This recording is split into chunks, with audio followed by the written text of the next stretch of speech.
Well, hello and welcome to How Best to Develop Your Marketing Career in 2021. This is webinar number 4 in the series. We've had 3 previous webinars which have had very nicely some rave reviews and have gone down very well. So I'll briefly touch on those in just a moment, because if this is your first one of the series, then it would be great for you to play some catch up and go and have a look at the others. And if this is the 4th in the series, you'll know how this works. We are going to have a Q&A at the end of the presentation, and so if you use the chat facility, if you're watching this live right here, right now. If you're not, use any of the message threads below any of the recordings that you see of this, and we'll endeavour to get back to you later as well if you're watching this on catch up. My name is Neil Wilkins. I'm a tutor and fellow of Cambridge Marketing College, of which this is the 4th webinar in this series, which is all about personal branding. And as a marketer, as a business developer, as a business owner, leader, entrepreneur, whatever perspective you're coming from, there's never been a better time really to be thinking conscientiously about your personal brand, and particularly how it manifests digitally. And obviously we're here today to talk about that very topic and how it actually appears on LinkedIn. So the first of the webinar series that we did was really around the whole kind of upskilling and key marketing and business skills that you need right here, right now. And one of the things that came through loud and clear in that was the whole subject of evidence. You know, evidence of where you're adding value, evidence of good stuff that you're doing, evidence of the kind of outcomes that anybody who engages with you can have. And of course, that's a really key thing going forward. It is about the customer. So we've always got to keep that in mind, and we'll be talking about that in this session. Webinar 2 was your marketing CV. So how do you kind of pull together all of the best bits and very much think about your CV as a portfolio? So something that you can use to showcase all the great stuff that you're doing, but also as a little bit of a legacy really of the journey that you're on. So very much keeping that up to date. And right here, right now in 2021, it has to be up to date, because what was relevant last year is obviously no longer that. So you need to really keep your sort of eyes on the game here and be watching out for the latest trends. And we'll talk about a few of those that are happening within LinkedIn right here, right now. Webinar 3 was marketing your personal brand, and actually understanding what your personal brand is before you start, because you are part of a brand yourself, whether you like it or not, whether you conscientiously think about this and whether you choreograph a brand, you have a personal brand. So what we're doing here today is extending on that kind of creation of a personal brand last time and thinking about how that will actually manifest and how that will be perceived by others, and particularly in the very, very active social network that is right here, right now, LinkedIn. So we're going to really focus on LinkedIn. Now, why LinkedIn? I mean, obviously, there's a lot of talk at the moment about businesses migrating over to TikTok and Snapchat and using a whole plethora of other platforms and social networks to ply their trade. And a lot of marketers are now testing out those social networks.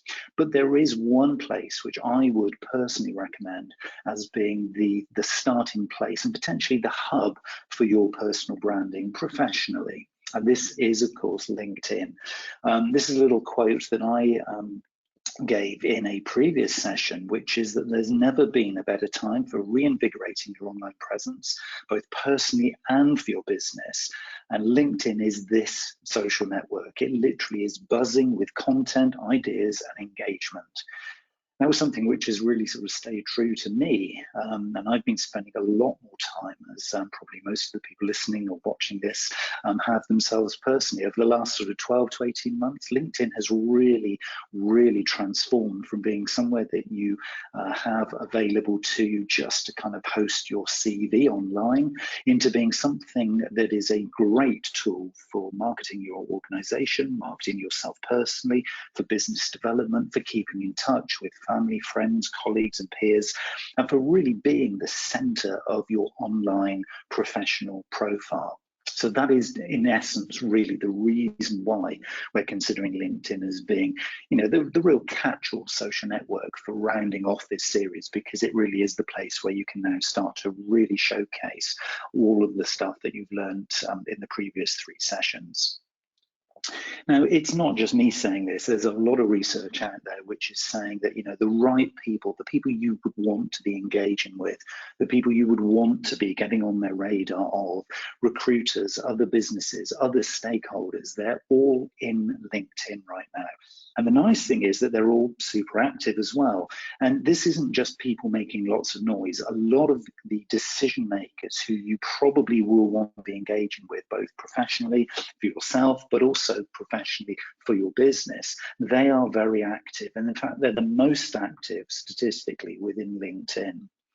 40% of businesses as well, if you're getting active in this, have actually found new business, so new customers using LinkedIn as a social network, and that is both through paid, but also really importantly, which is what we're going to focus on here today, through organic content, because this is the really big important fuel that is actually powering LinkedIn right now. That's not to say don't advertise, but it is a really, really great place that will just need your investment of time and energy rather than necessarily investment of budget. So there's really good news on that point. And we also find that it is a great place for engaging and getting a profile or a footprint in what we might term special interest groups. Okay, so I'm going to touch on that a couple of times as we go through this, because it is quite important to really understand who you want to be engaging with. I mean, there are literally tens, if not hundreds of millions of people you could be literally one or two clicks or one or two connections away from within LinkedIn. So it is a massive ecosystem. And that has an upside, obviously, if you want to share your message loud and clear and sort of far and wide. But of course, the big challenge is there's a lot of other people doing that. So what we find is that the most effective people on LinkedIn are the ones who understand the groups and the little micro ecosystems in which they're going to be most effective. So we're going to touch on that because that's a really important point, targeting.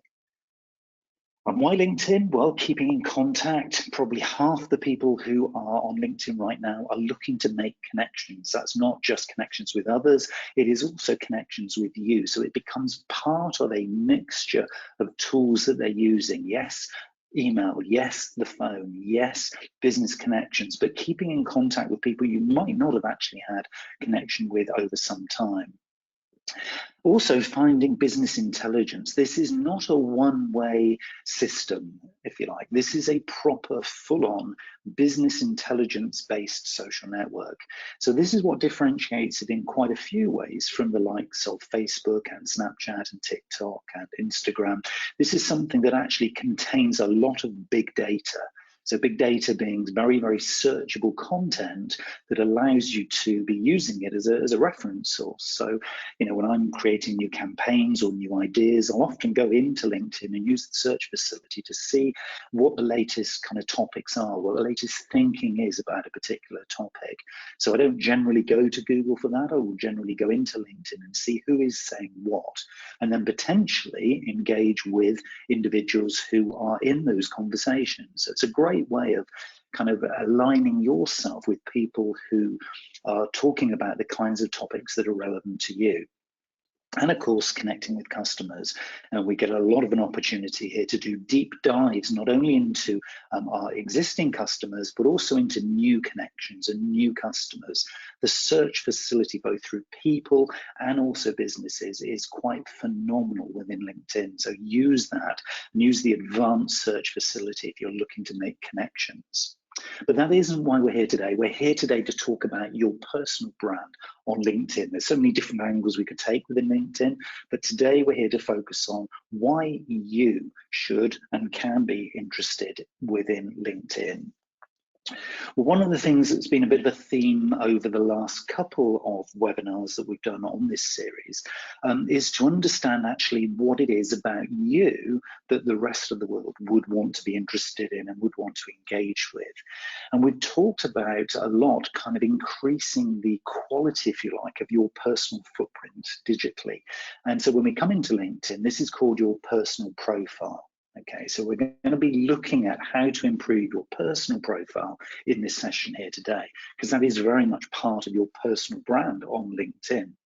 And of course, knowing exactly who you are and why you're here and the value that you can add is a key starting point. Just jumping straight in and saying, hey, here's my CV. Hey, I'm Neil. Listen to me, watch me, look at me. People are going to get turned off very, very quickly. There needs to be more focus as you start this journey than just jumping in and adding to the chaos and the noise on everybody else's timeline. So knowing exactly who you are, knowing what your audience needs, knowing what you enjoy, the kinds of topics, the kinds of things that you're looking to share, knowing actually what you're good at. You could be a specialist in a particular topic or a particular sector. And so actually understanding that and getting that to the heart of the messages and the profile that you have is really important. And of course, some of this stuff you're going to get a reward for. And of course, for those of you who are on the previous session, you'll know that there is this concept of ikigai, that lovely sweet spot in your personal profile. And this is where in LinkedIn, it becomes really, really powerful. Because if you can align the stuff that you're enjoying here with things that you're good at, with what the world needs from you, so what that LinkedIn ecosystem wants to hear from you, and actually stuff you can be rewarded for. Maybe it's freelance work, maybe it's a new job, maybe it's a boosting of your career, or maybe it's a promotion. Whatever it is that you're looking to be rewarded from, by aligning these four elements, what you love, what you're good at, what the world needs, with what you can be rewarded for, is a great way to focus the you within LinkedIn before you start to do those communications and those conversations. So if you need a little bit of help with that one, go and watch the previous webinar on personal branding, because we covered that in quite some detail. And if you're already on that journey, I'd certainly encourage you to have a little look at I've got a short code here for a link to a course which I've just recently, actually between the last webinar and this one, just launched. So if you go to bit.ly, that's bit.ly/Ikigai course, that will take you to an online course where you can really get to the heart of knowing exactly who you are and why you're here. Obviously, as you can imagine, I'm very sort of passionate about this, and it really fits at the core of everything that we're talking about here in this session today. So go and check that out if you're interested in this. That's bit.ly/Ikigai course. So you've got your profile, you understood kind of what you're about and actually what you're beginning to want to share with the world. The next thing that you need to do before you even start to look at your profile and how good or what updates are needed to it, and we'll cover that in a minute. The next thing of these early steps that you need to do to improve your personal branding on LinkedIn is to decide where you're going to position LinkedIn in your audience's journey. Okay, so as a marketer, all of us are kind of choreographing and using this concept of customer journey. In other words, the step-by-step process that we're taking our customers through. And LinkedIn is no different. And when it comes to your personal branding, you don't want to just be thinking of LinkedIn as the only thing that you're going to be doing. LinkedIn needs to have its own little job description. Okay, and I would suggest, at least when you start out on this journey of personal branding on LinkedIn, that you position LinkedIn in your mind, and probably sort of practically and tactically, in one of three positions on your customer or on your audience's journey. In other words, at the awareness phase, at the conversion phase, or at the retention phase. So what do I mean by that? Well, if you position LinkedIn at the awareness phase, what you're using it for, and of course this will help you to then understand the kind of content to push through it. If it's at the awareness phase, you're using it to help your audience to understand who you are, to give them a little bit of faith that you're worth engaging with, and to start to build their trust. Okay, so that you're a reliable source or reliable resource within LinkedIn that's worth listening to. Okay, so every time they see you on their timeline, they're thinking, oh, there's Neil again. Oh, right, now that's worth checking out. Oh, yeah, he's quite good. Actually, shares some interesting stuff. That's at the awareness phase. Okay, so this is helping them to become aware of the value that you're going to be adding to them. Or you could position LinkedIn at what we might term the conversion phase. In other words, other things happen to these particular individuals further upstream. So you might have already been in contact with them, and you're using LinkedIn as a tool, if you like, to give them the confidence to convert. Now, what do we mean by conversion? Well, that's actually to commit to you or to your business. In other words, if you're using it for business development, they're willing to sign up. They're willing to give you, a signature on the contract. They're willing to buy a product from you. So you could use LinkedIn in that phase of the customer's journey. Or alternatively, and this is where a lot of people score really highly, particularly in personal branding on LinkedIn, is to think about LinkedIn at the retention phase. In other words, not worrying about going to attract new people with the content they provide or the profile that they build, but thinking of it much more about stimulating advocacy. In other words, actually using LinkedIn as a tool to keep in touch with people they're already connected with, to maintain that conversation, to stay on their radar. And that's a very different position than people who are using it to build awareness, because they want to be out there shouting to new people and getting into conversation rather than focusing on the existing connections that they've got. Okay, now I would argue, and I will consistently argue, that it's very, very difficult to have LinkedIn at all three stages concurrently. Okay, so I think the best starting point is to figure out, who do I really want to talk to and at what stage in the journey of engagement with me are they? So is it existing people, or is this, do I want to use it to get hold of new people? Because that will then create a real kind of filter, if you like, for the kinds of things that you're going to put into your personal brand in terms of building your profile, but also the day-to-day content you're going to be sharing and publishing. So having made those two decisions, what value am I adding? What is my personal brand? And again, might be a little bit of backtracking to kind of figure that bit out. And also the position in the customer journey. The next thing is thinking about your personal profile. Okay, so this is the first thing, the first kind of starting point, if you like, within LinkedIn, where you will begin. Every time you log in, this is kind of where you're beginning. And of course, what we're looking to do here, and I'll give you a few little examples of places to maybe refresh your own. What we need to get you to is what LinkedIn call an all-star profile status. Okay, now you'll see that when you look at the little performance dashboard, which you'll see, and it is personal to you. You won't necessarily just sort of see everybody else's, and they can't see yours, but you will see your own.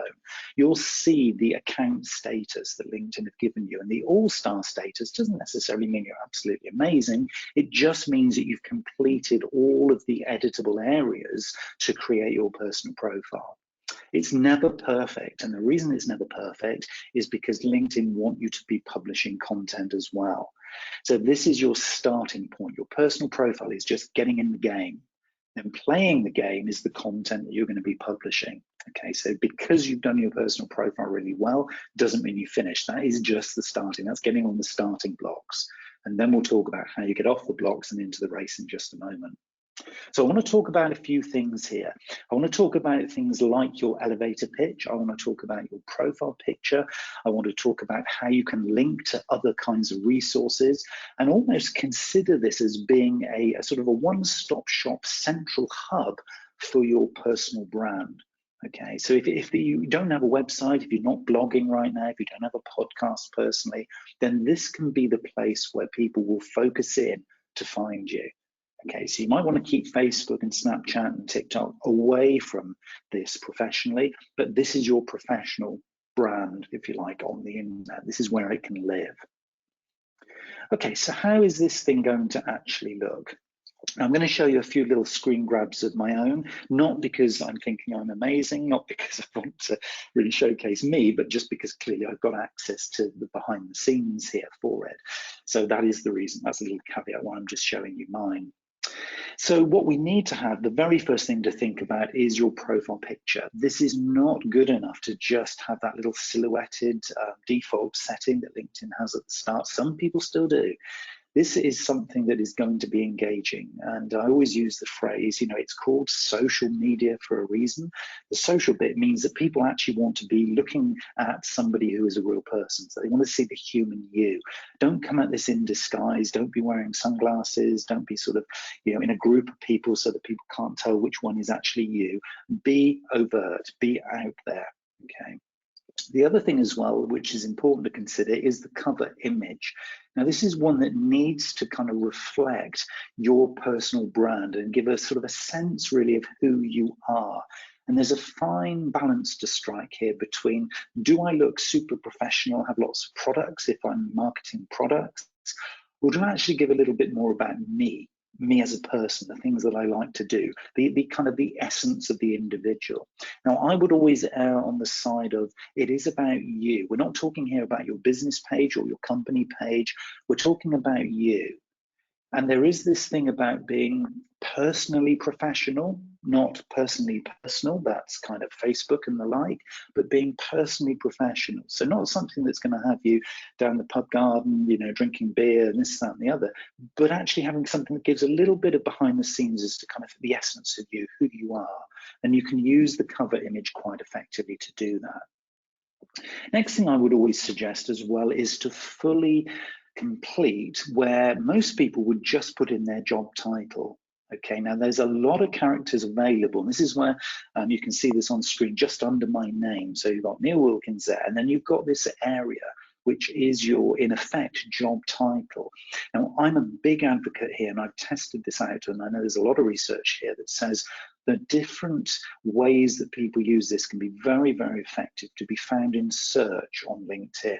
Okay, so that search bar that I was talking about before, it can be really, really well controlled by the kinds of content that you put in here. So I put in not just a job title, but I put in the other stuff that I want to be identified with. So the fact that I'm a podcaster, an author, a speaker, a mentor, those things are things that I would put in line with the marketing that I do.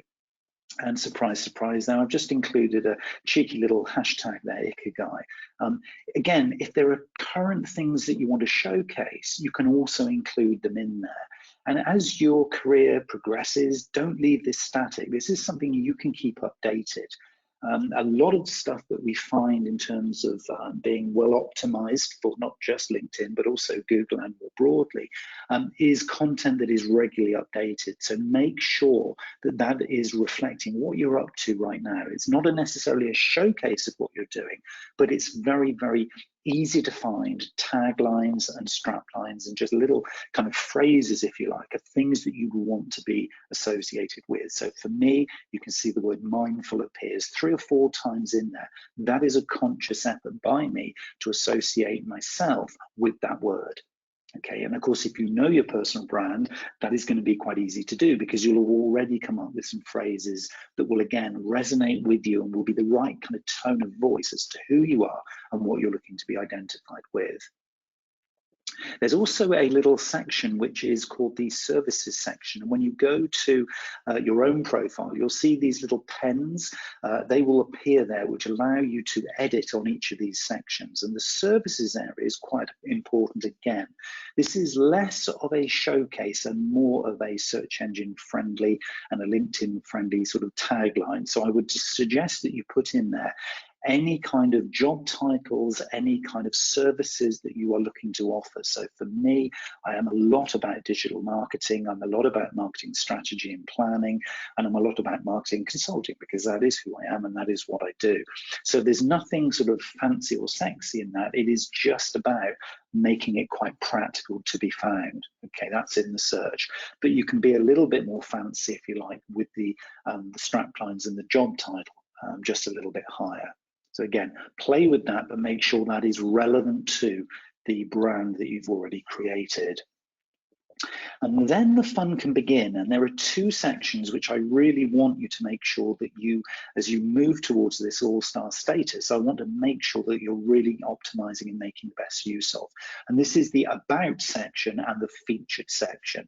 So the about section, there are 2 things to include in there in your thinking. The first thing is a little bit of storytelling. This is where your personal brand on LinkedIn mustn't be boring. It's got to be a little bit interesting, a little bit kind of curiosity building, if you like.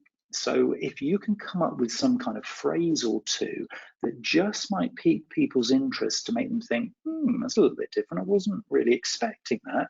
That's a little bit unusual, or it's a bit curious, or a little bit strange, or a little bit odd. Not so that it's completely quirky and goes off brand, but just so that it gets people thinking. One of the things that we'll talk about in just a moment is actually hooking people in. And this is a big, big challenge for all of us in this kind of chaotic sort of social environment. But what you need to do is start to think about, well, what could I do that would hopefully make people feel a little bit curious about my profile? So for me personally, my curious claim here is that I've spent 35 years as an introvert in the world's most extrovert industry. Now, people might say, introvert, are you for real? You can no way be an introvert. You speak, you go to conferences, you do podcasts, you're published in this, that. You're an extrovert, but I'm so not. I am an introvert, and I will spend a lot more time discussing that with anybody who's interested. But the point is, it gets people curious. It's like, well, how can you be? And again, you've then got their interest. And also just the sheer number of students that I've actually got worldwide. I had to add this up. This isn't just Cambridge marketing students. This is students who are on my various programs right across the world. And when I added up the number, it absolutely blew me away. I just didn't realize it actually was connected with that many studying people who are learning stuff. And so I thought, oh, better put that in. That's really quite different. And it really surprised me. So it's a little bit of gratitude there. As I did this digging and research, it was quite a big number. And then the other thing which I would encourage you to do is to really make good use of hashtags, because hashtags are one of those little fuels within LinkedIn that is kind of behind the scenes. You don't really know they're working, but they do. LinkedIn is now using hashtags within its algorithms quite significantly. So again, if you want to be found on particular topics, when we talked about thought leadership in the last webinar, one of the things I said was to try and be associated with specific hashtags. See if you can always be using them consistently, not overdoing it, but just always having them there or thereabouts in the background. So for me, it's all about the mindful living. It's all about mindful marketing, ethical marketing. And so what I do is I include these as well within the About section. Again, very searchable. They're not really getting in the way really of the key message that I've got there, but we know that statistically you will be found more and more effectively by your target audience if you include them there. So make good use of that About section. It needs to really be personalized to your personal brand. And then what you can do is have some fun with the featured section. Now, I mentioned a few minutes ago about keeping your personal profile up to date. So the fact that you've created your sort of CV online, as it were, is not even at the starting gate. This is actually taking you now to the starting gate.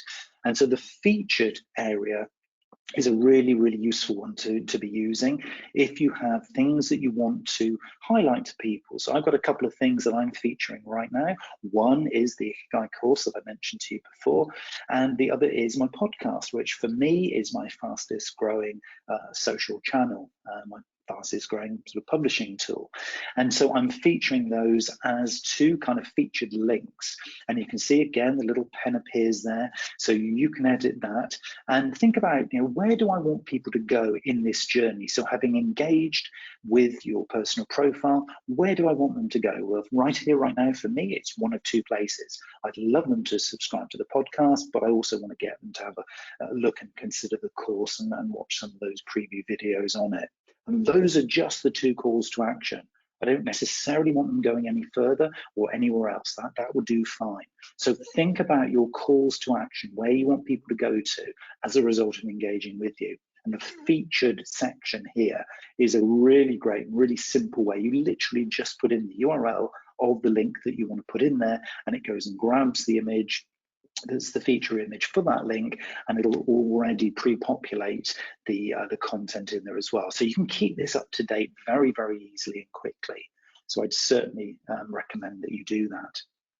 And another really good way of keeping your brand profile really up to date is the use of articles. Now, most people miss this and they just think of publishing content using the status update within LinkedIn. And of course, you can do that. And that is very much like posting an Instagram post or a tweet on Twitter. But there is a higher level and a much deeper form of content, which LinkedIn call articles. Okay, and what I would suggest is that every month or so you find a topic that you can produce an article for. And an article is, if you haven't got a blog elsewhere, this is a great place to blog, because this is again another ecosystem that would allow you to, for free, be posting content consistently and regularly and to be found on the basis of that content. So these articles, I don't overdo it personally, but every month or so I will just put another article in there. And again, it's very likely to align both with stuff that I'm doing. So you can see in March, it was all about the personal brand and it aligned with the previous webinar. For this month, it is about the Ikigai course. So I've got a little featured article in there as well. So you can see how I'm kind of joining together and sort of, I guess you could say, duplicating the content in various places. And I'll talk about that briefly in a minute, because this is a great way of making good use of one piece of content, making sure it's in various different places without spending a huge amount of time to create content for, on a new basis each and every time. But certainly think about producing articles. And again, all these articles will go back and be part of your personal profile. So it will increase the quality, the gravitas, and the depth of the brand that you actually have. And then, of course, it is the traditional CV online within LinkedIn in your profile. And again, making sure that this is quite accurate. Not only the text, but also when you take that little pen or pencil within your personal profile as you're updating it, you'll notice that there are some little link areas. And these little link areas allow you to put some rich content within each of the roles or jobs, previous roles that you've had, and allow you to give a little bit more depth, if you like, to that link. And again, for recruiters, this is hugely powerful because it shows the evidence behind the person. It shows what you've done. It shows what you've completed. For anybody looking and critiquing the people within your business, if they land on your profile, you're going to be showcasing your business in a really professional way. So you might want to put in there the company brochure. You might want to put in there some details about the latest campaign. Again, you can add just pure links, and the top two there are purely links to my website. But the two lower down on the screen there are both PDFs, which are PDFs that link to online resources. One is a PDF of a little brochure, and the other is PDF of an image, which shows a business model. And again, these are things that I'm showcasing as evidence based around those roles. So it's not complicated, it's not difficult, but it's a great investment of time. Some of this stuff is probably, you could argue, sort of one-time activity, maybe more so than certainly producing the articles, but it is good to keep these things updated. If you're doing good stuff, if you're doing good campaigns or maybe a product launch, this is another great place that provides a backlink back to your website or back to somewhere else. And again, aligns you very, very effectively and very consistently with the stories that you want to be highlighting as your hot sort of topics and key priorities.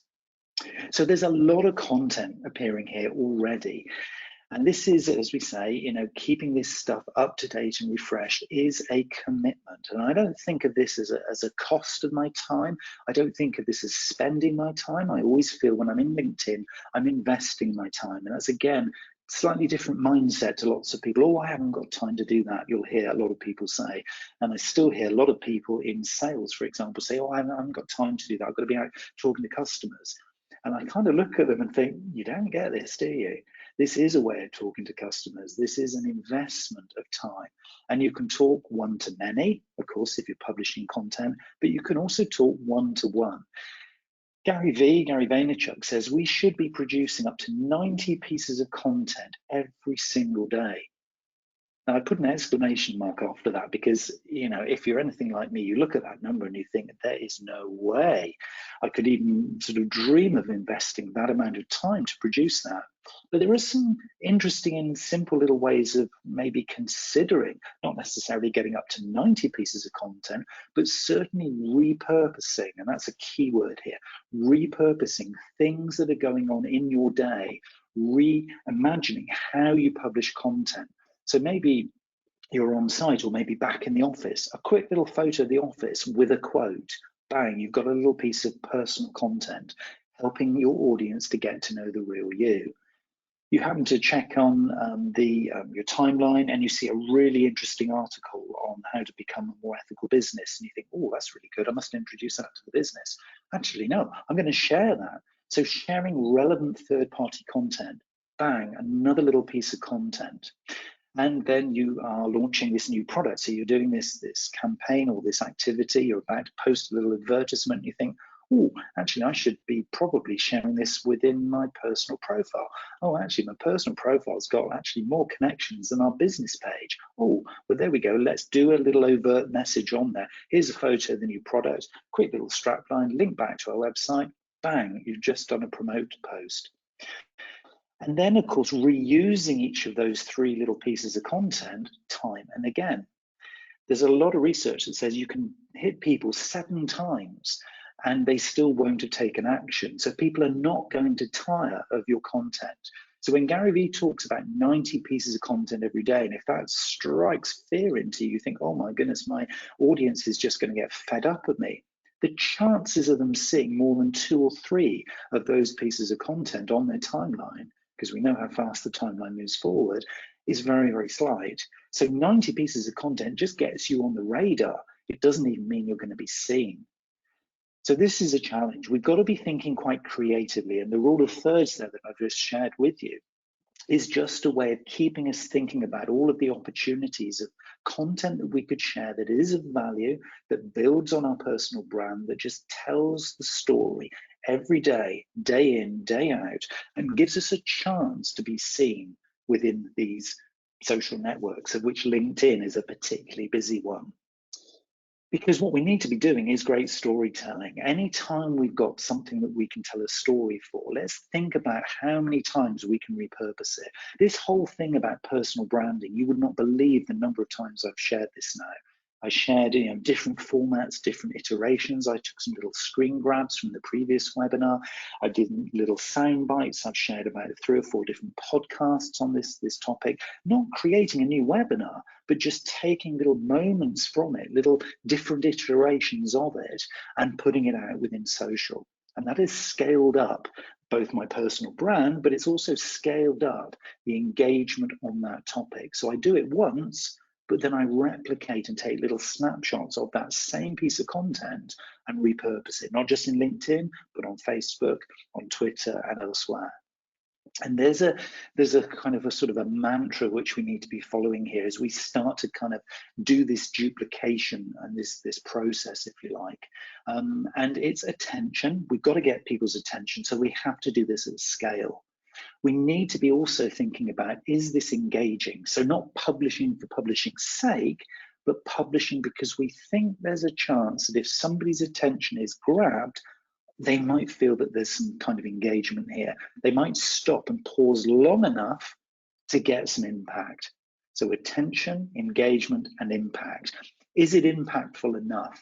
Is there enough curiosity in the thing that I'm just about to post here to make people dwell long enough to consider that, oh, if I actually engage with Neil, I might get a good outcome? So attention, engagement, impact, and outcome. And then actually, as a result of looking at all this, do I actually understand what he is about or she is about? Do I understand what this message is wanting me to do? In other words, am I getting closer to that call to action?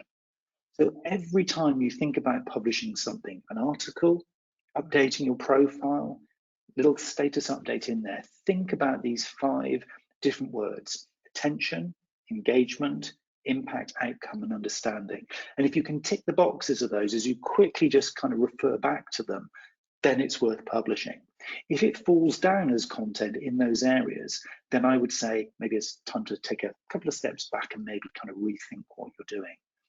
But telling great stories is a really great way to entice people here, because a lot of people now, as we've said, are using LinkedIn to engage with customers. So yes, we can be using this from a personal perspective to go out and try and find a new job or to get that next promotion, but we're also using it because we're out there in the big wide world. This is a very public space now. We're leaving an impression of who we are, and also then by default who our businesses are. We're leaving this impression with our customers. So we need to be very clear on the strategy that we're taking here. And I always like to challenge people with, okay, what is your connection strategy? And again, this will depend on where you position LinkedIn in the customer journey. If your connection strategy is, yeah, I'm just welcoming followers and I'm welcoming connections just because I want to get that vanity metric of lots and lots of connections, then accept everybody. But know that accepting everybody comes with a consequence, because people will be starting to sell to you. If you've tried this out and you're willing to connect to everybody, know that there's a flip side, which is they're going to try and sell their services to you, much as you're wanting to sell your wares to them.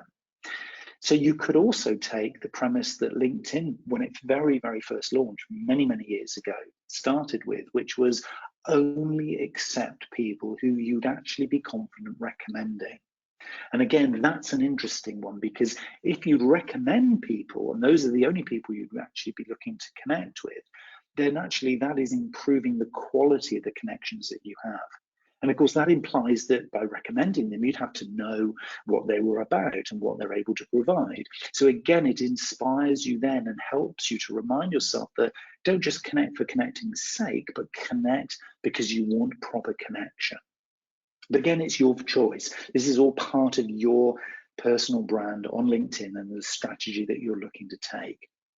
But ultimately, it is about kind of drip feeding and keeping your status updated in what we might term an interesting way. Okay, and one of the ways you can do that is be thinking about this word documenting. And some of the best practice from the most successful people right here, right now, is that they're actually documenting the journey. Okay, they're documenting their personal journey.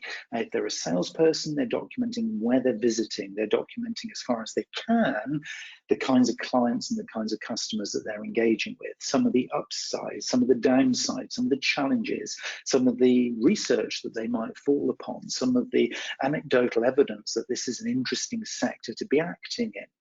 So what they're finding is that by documenting the journey, they become hugely relevant. And there's, again, a psychological process going on here about being current, relevant, and informed. And if your personal brand looks current, because it's updated, it looks relevant because it's targeting a particular audience, and it looks informed because it's sharing high-valued stuff, then you're in the game. The relevance, of course, is what's in it for them. It's not so much just relevance of, hey, I'm talking about our sector and we're all in this sector. It's about what can they do with the content that you're sharing. So your personal brand in LinkedIn needs to make sure that it's consistently sharing stuff that they can share too. So always have at the back of your mind, everything that you publish needs to have some kind of advocacy element to it. In other words, can it be shareable? Can it be passed on? Because that is the scalability of really, really effective brands within LinkedIn. And of course, what does your customer, what does your connection want to hear? Well, they want to hear about outcomes for them. In other words, if they're going to engage with you, if they're going to take you seriously, if they're going to look out for you on their timeline, their life needs to improve by the engagement with you.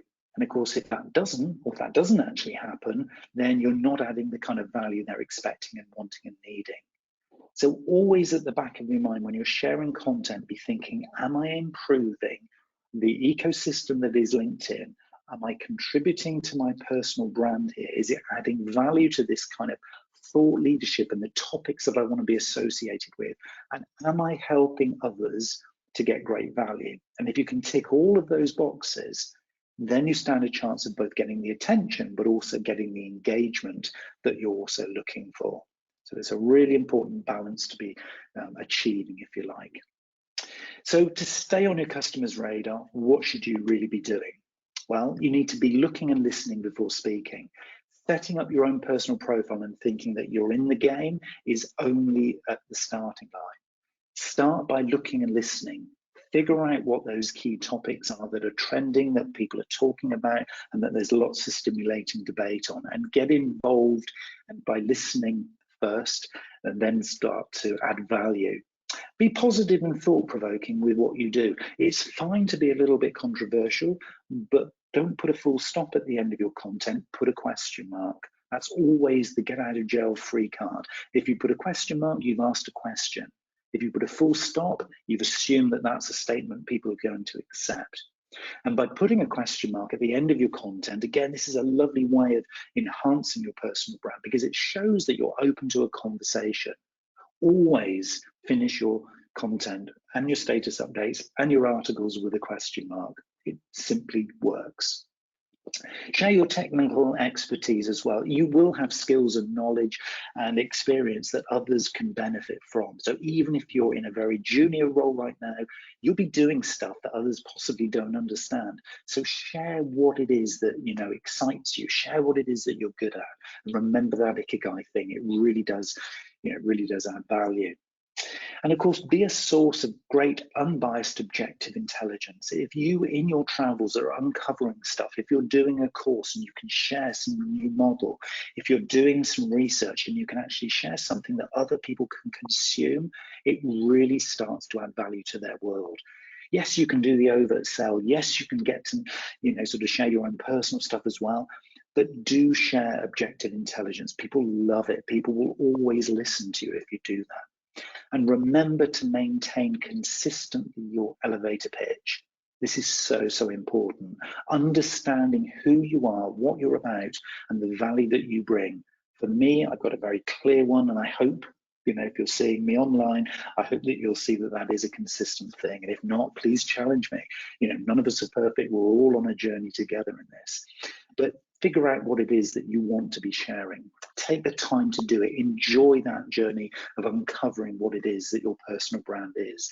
And then you can, as you've seen, use LinkedIn as a really great hub, a really great platform to start sharing that message consistently. And as you go through doing this, it is about measuring and continuously improving all the little nuances and little changes and little things that you test out. It isn't about the number of connections you have. It isn't about the number of followers. LinkedIn as a platform will only give you so much data. It'll show you who's looked at your profile. It'll show you how many followers and connections you have, but you probably want to find out a little bit more. So get onto an aggregator, something like Social Report or Sprout Social, or as I use, Hootsuite, to just delve that little bit more deeply. What happened to that article? Where was it shared? What kind of engagement did it have?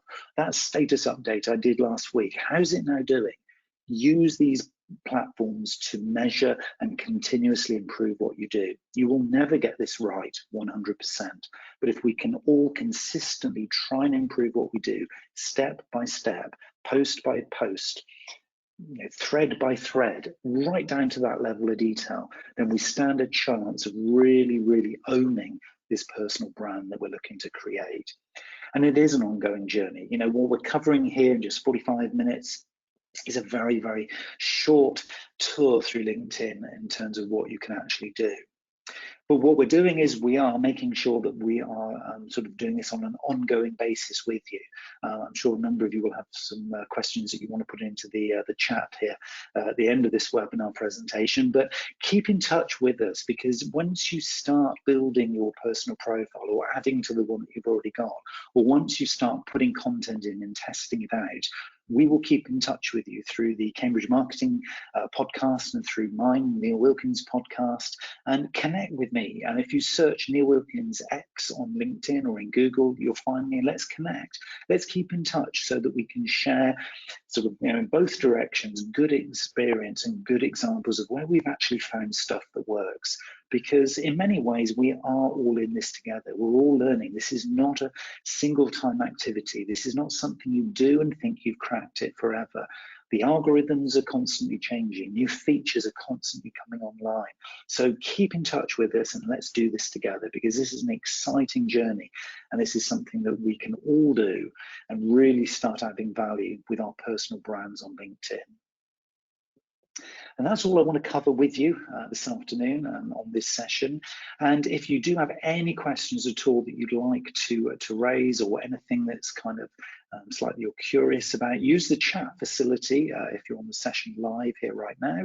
And Lauren will come on and will hopefully ask some of the questions that have been raised. And if you're watching this on catch up, feel free to add any questions to the message thread area below this particular recording, and again we'll endeavour to come back to you on that as well if we haven't already connected with you. And of course you can direct message us, direct message me at any point in time that you like.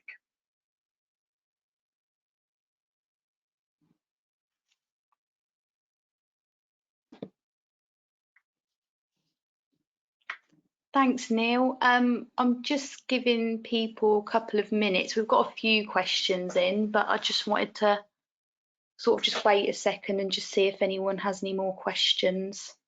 I might as well start with the first one. So we've got two questions actually on the same thing. Two of our attendees are wanting to know where they can find the services section on their LinkedIn profiles. Okay, so when you go to your main sort of editing ability, when you logged in as you within LinkedIn, you will go to your personal profile. And as you start to complete the name, obviously, which hopefully will already be there, and your job title, you will see that it will begin to uncover, if you like, new and additional areas. So the more that you complete, the more they will release to you. The services area is one when you get closer to the all-star profile. So you'll need to have put in the about section. You'll need to put some content in there. You'll need to put, I think, at least one featured link or featured piece of content in. And then as you do that, you'll see these others will materialize as well. Other things which will appear, which I haven't covered today, which again, for some of you might also be of interest, are the areas like volunteering. So if you do stuff outside of work, and again, if it is part of your personal brand and you think, oh, actually, it would be quite useful to be sharing that as well, you can put in some of the maybe charity work or volunteering work that you do. So begin at the standard stuff within your LinkedIn profile, and it will start to reveal more abilities to be sharing, and things like recommendations and some of those kind of endorsement areas as well will start to appear in front of you. The more you put in, the more stuff LinkedIn will open up for you. Okay, and the next question we have is, can you recommend software for measuring engagement? Yeah, that's a really good one. There's a lot of stuff about, there really is. And I think, as I said, when we just covered on that particular sort of measurement slide, it is quite limited what you actually get from within. I'm not just talking about LinkedIn here. All of the social media platforms are a little bit limited. Certainly one that I find sort of very, very good, and particularly if you want to kind of link this with maybe your business page and other profiles as well, and then maybe combine them all together to see what your overall personal branding is looking like as a sort of a wider social media digital footprint, is Sprout Social. You do have to pay. Free trial is available. I'm not sponsored, by the way, by them, so I'm giving them this shout out. But that is one that will give you some very nice sort of graphics. So if you're looking to produce a sort of like a visual kind of dashboard, or maybe a visual report for a report back into your business, or that you just want to have a nice little dashboard for yourself, then that is quite a good one. I know a lot of people are using Hootsuite, still very, very popular for publishing. It's not quite as heavily featured in terms of the reporting, but they do give you some really nice trend information, and you can customize the time scale as well. So you could do a updating my personal brand on LinkedIn version and get the data and the stats, make all these changes that we've been talking about, start to publish some content, and then run it again and see if you can spot a nice kind of spike, hopefully, or an upturn to the graph. So those would be the two I'd probably recommend. If you want a sort of slightly lower featured free version, I would suggest going for the Hootsuite option. But if you want to then spend some money and some additional value and features, then I'd go for something like Sprout Social. Thank you. The next question is, would you recommend using LinkedIn articles for a new blog or reposting them from another platform like Medium? Very, very good question, and very pertinent. When we talk about the word repost, we've still got to be very, very careful not to completely duplicate the content, okay? So you will be scored down by any search engine or any search medium if you are literally just copying and pasting the same article in multiple places. Okay, that was never good practice, and will sort of remain that. What I would say is that if you've already got a blog, I'm not saying necessarily that LinkedIn is a better place for it. If you're already active in Medium, I'd say Medium is a great place, particularly for thought leadership. But it might be that you've got a slightly different target audience within LinkedIn and you want to maybe fine tune the same article. So you might want to kind of repurpose it or rewrite it or just tune it slightly differently. That could also be a very, very effective way of doing it. I think if you're starting out sort of brand new and you've already got some connections on LinkedIn, then it's a good fast track way of getting in front of an existing audience. Medium does imply that you're very good at optimizing your content. But I would say and suggest that probably, yeah, both, if you can make the time and invest the time to serve different audiences, I'd say, yeah, go for both if you can. Okay, the next question is, how do you combine and balance your personal profile when developing connections for your business?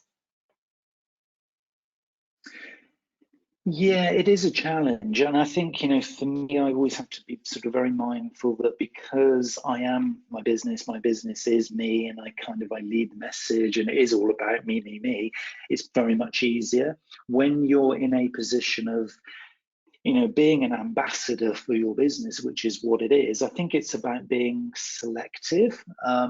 Your LinkedIn profile is you. Whatever your organization says, unless you've contractually signed your life away to your organization, then your LinkedIn profile is you, and it will go with you if you then leave the organization. I'm not suggesting you should or do, but that is the reality. It is you. So I would say it's about a balance. I think there's still a huge value in you thinking about it being your personal brand on LinkedIn, but you are also an ambassador, maybe as a part-time function here. And again, play with this, maybe talk to your line manager if you're sort of in an organization, just kind of test out how they feel about it and how they think, you know, this would work well in terms of the amount of balance.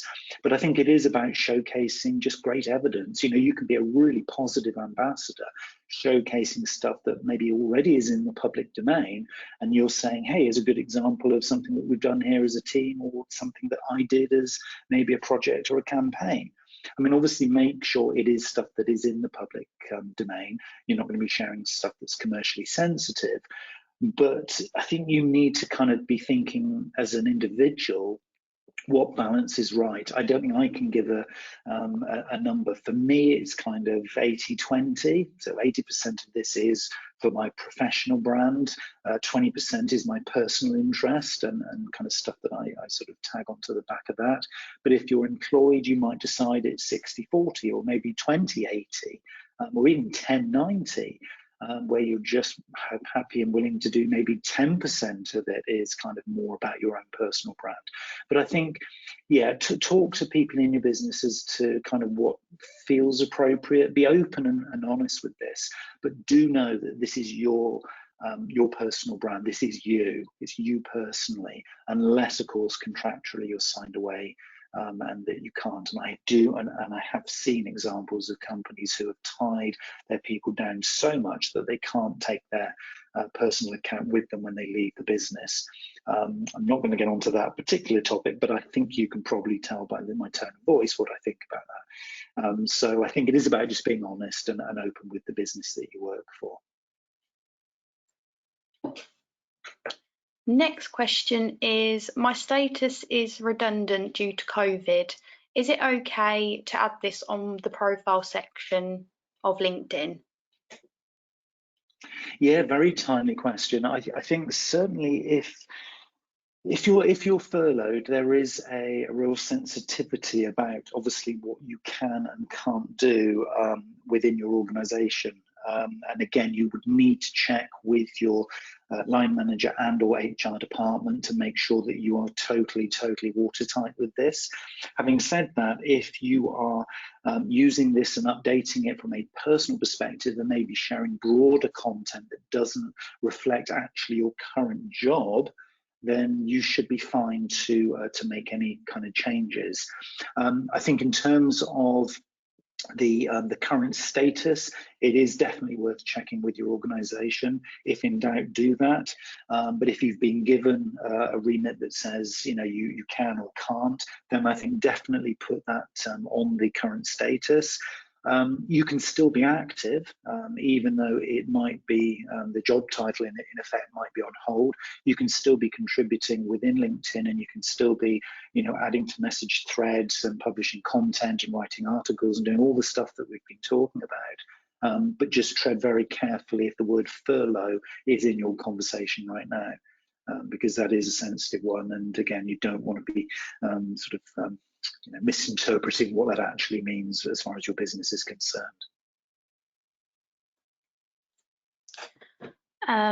Is it better to link to a professional website than the business's social media profiles, or can you link to the website and all of the social media platforms altogether? So good question. I would say really thinking carefully. It was the slide that I talked about, the customer journey. Just because you've got lots of pages on your website and just because you've got lots of other social networks doesn't necessarily mean that you should be linking to them or highlighting them. It's about the journey. I would say with somebody coming to your profile, what do you want them to do next as a result of seeing your profile or reading your article? I think be just super clear about the next step in their journey. Don't give them too many choices. When we start to look at customer journeys, this is something that comes through loud and clear, and it's always a challenge, is that just because you can doesn't mean you should. So I think be just very careful as to where you're signposting them next. And you can change this. If you're currently running a campaign, you might want to send them to a landing page. If this is just a business as usual week or month, you might decide actually we're going to push them towards the LinkedIn business page because we want them to see the kind of portfolio of products and services we offer, and that is the next step in their journey. So think about where your personal profile is in your customer's journey and what you'd like them to do next. And ideally, wherever you can, give them a very small number, even just one choice of call to action. So always, and you can change that, as I say, as often as you like, but make it super simple where you want them to go next. That's why I've left this final slide being you've got a choice of two things: either connect with me or go and follow my podcast. So I'm just giving very simple choice. So there's a perfect example of don't give too many options. What would you suggest to somebody who works or has interests in a few different industries, e.g. marketing, entertainment and personal development, in terms of organising their media presence / profile? Oh, does that one fall on very open ears? It is something that I am still personally, I'm going to say struggling with, tussling with, let's use it that, because I think I'm kind of getting there. It's going back to that ikigai. You're going to have to prioritize. And I know this so well because, I've got various strings to my various bows. My portfolio of stuff that I do is very varied. And I would say whoever asked this question, I can certainly sense from your question that you're facing the same thing. And you want people to kind of enjoy all of it. And I get that. I totally understand that. I think what you need to try and do is find this, again, it's the ikigai thing. It's that sweet spot in the middle. It's the priority thing you want them to get to. There might be a perfect sweet spot that actually does combine all three of those things that you've mentioned there into this one thing, and that is it. But it also can be quite disparate things that you think are actually quite unrelated. I think you're going to have to choose. I really do, because I think if you get, it goes back to this point of the link. So if you give people too much choice, then there's confusion. And where there's confusion, people turn away because they haven't got the time or the inclination to engage with it. So that's for me where I've just hooked on to this mindful living, mindful marketing, mindful business kind of mantra. So I use those as the key hooks, if you like, and everything is kind of underpinned with that. So whatever I talk about is kind of underpinned with those things. So I think to answer directly the question is, if you can find, maybe using Ikigai, maybe you've got your own process, but if you can find a way of really honing in on how do these things join up, and if they don't, let me just select one for now, and maybe we'll evolve into the others in the future, but for now get identified for something, one thing.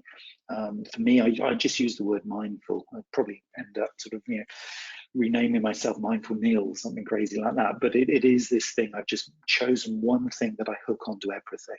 So see if you can do that. It is a hard thing, but it's fun. Enjoy the journey and the intellectual challenge of doing it. It's not easy, but yes, that's probably the best thing to do. You're just going to have to make the tough decision to prioritize. Is it okay to add on my profile that I was out of work due to maternity leave and that I've been made redundant, not working for an organisation anymore? 100%, 100%. I think anybody who tries to kind of hide periods of time like that, one, well, you're going to be found out. Two, it's if you were then to, for example, go for an interview, because it sounds like you might be then sort of, in the job market, it's going to be spotted. You're up against people here who are experts at spotting this kind of stuff. I think embrace it. I think if there were things that you did or things that you read when you're off on maternity, maybe there was a little personal development course you did online, even if it was just a day or two of stuff that you did, that can have value as well. So I think don't shy away from it. It's life. People often try and sort of sweep all these kinds of things under the carpet. I think just embrace it. Maternity is an amazing period of somebody's life, and the experiences that you had, the way that you found out more about yourself as going through that process. Again, there might be something you could blog about. There's always something that people will find curious and interesting. And, I personally, I'm male, I haven't been on maternity leave, did a little bit of paternity back in the day, but not maternity leave. So actually understanding what that's truly like, there could be some blog content to do there. You see, there's always content in everything. But I think the key thing is, just be open and authentic and honest. One, because you'll be found out, and two, because it's just much better to be living in that kind of that mindset, really. Thank you. The last question I can take. It's asking about the previous sessions in the series. So you can find these in the email that will come to you this afternoon. And inside of that, there is a recording of this session and then all of the others in the series as well.